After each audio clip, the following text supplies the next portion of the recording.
ಇನ್ನು ಚುನಾವಣಾ ಅಖಾಡದಲ್ಲಿ ಕೂಡ ಗೆದ್ದಂತ ವಿನೇಶ್ ಫೋಗಾಟ್ ಕಾಂಗ್ರೆಸ್ ಅಭ್ಯರ್ಥಿ ವಿನೇಶ್ ಫೋಗಾಟ್ ಜಯಬೇರಿ ಬಾರಿಸಿದ್ದಾರೆ. 5761 ಮತಗಳ ಅಂತರದಿಂದ ವಿನೇಶ್ ಫೋಗಾಟ್ ಅವರಿಗೆ ಬಾರಿ ಒಲಿಂಪಿಕ್ಸ್ ನಲ್ಲಿ ನಿರಾಶೆ ಆಗಿತ್ತು, ಆದರೆ ರಾಜಕೀಯ ಅಖಾಡದಲ್ಲಿ ನಿರಾಶೆ ಆಗಿಲ್ಲ. ಕ್ಯಾಪ್ಟನ್ ಯೋಗೇಶ್ ಬೈರಾಗಿ ವಿರುದ್ಧ ಗೆಲುವನ್ನು ಸಾಧಿಸಿದ್ದಾರೆ. ಆಯೋಗದಿಂದ ಈಗ ಅಫಿಷಿಯಲ್ ಅನೌನ್ಸ್ಮೆಂಟ್ ಒಂದೇ ಬಾಕಿ.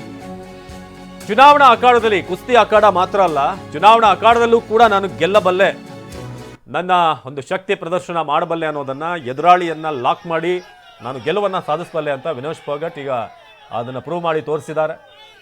ಒಲಿಂಪಿಕ್ಸ್ನ ಆ ಒಂದು ಈ ಕ್ವಾಲಿಫಿಕೇಷನ್ನಲ್ಲಿ ಏನಾಯಿತು, ಆ ಎಲ್ಲ ನೋವಿನ ನಂತರ ಅಲ್ಲಿನ ಜನ, ಕ್ಷೇತ್ರದ ಜನ ನಾವು ನಿಮ್ಮ ಜೊತೆ ಇದ್ದೀವಿ ಅಂತ, ನಡುವಲ್ಲಿ ಸ್ವಲ್ಪ ಏರುಪೇರು ಆಗಿತ್ತು, ಸ್ವಲ್ಪ ಹಿನ್ನಡೆನ ವಿನೇಶ್ ಫೋಗಾಟ್ ಕಂಡಿದ್ರು. ಆದರೆ ನಂತರದ ಸುತ್ತಿನಲ್ಲಿ ತಮ್ಮ ಮುನ್ನಡೆಯನ್ನು ಮುಂದುವರಿಸಿಕೊಂಡು ವಿನೇಶ್ ಫೋಗಾಟ್ ಈಗ ಗೆಲುವನ್ನು ಸಾಧಿಸಿದ್ದಾರೆ. ಅಫಿಷಿಯಲಿ ಈಗ ಗೆಲ್ಲುವ ಅಭ್ಯರ್ಥಿಯಾಗಿ ಅನೌನ್ಸ್ಮೆಂಟ್ ಬಾಕಿ ಇದೆ. ವಿನೇಶ್ ಫೋಗಾಟ್ ಕುಸ್ತಿ ಅಖಾಡ, ರಾಜಕೀಯ ಕುಸ್ತಿ ಅಖಾಡದಲ್ಲಿ ಈಗ ಗೆಲುವನ್ನು ಸಾಧಿಸಿದ್ದಾರೆ. ಒಂದು ಕಡೆ ಕಾಂಗ್ರೆಸ್ನ ಸಂಭ್ರಮ ನೋಡ್ತಾ ಇದ್ದೀರಿ, ಈಗ ಎಲ್ಲೆಲ್ಲಿ ಗೆಲುವನ್ನು ಸಾಧಿಸಿದ ಆ ಕ್ಷೇತ್ರದಲ್ಲಿ. ಇನ್ನೊಂದು ಕಡೆ ವಿನೇಶ್ ಫೋಗಾಟ್ ಅವರು ಗೆಲುವನ್ನು ಸಾಧಿಸಿದ್ದಾರೆ ಅನ್ನೋದು ಭಾಳ ಮುಖ್ಯವಾದಂಥ ವಿಚಾರ. ನಾವಿಲ್ಲಿ ನೋಡ್ತಿರೋ ಹಾಗೆ ವಿನೇಶ್ ಫೋಗಾಟ್ ಗೆಲುವು ಸಾಧಿಸೋ ಮೂಲಕ ಒಂದು ರಾಜಕೀಯದ ಜೀವನದ ಹೊಸ ಇನ್ನಿಂಗ್ಸನ್ನು ಆರಂಭ ಮಾಡ್ತಾರೆ. ಜನಸೇವೆ ಮಾಡುವಂಥ ಒಂದು ಅವಕಾಶ ಅವ್ರಿಗೆ ಸಿಕ್ಕಿದೆ.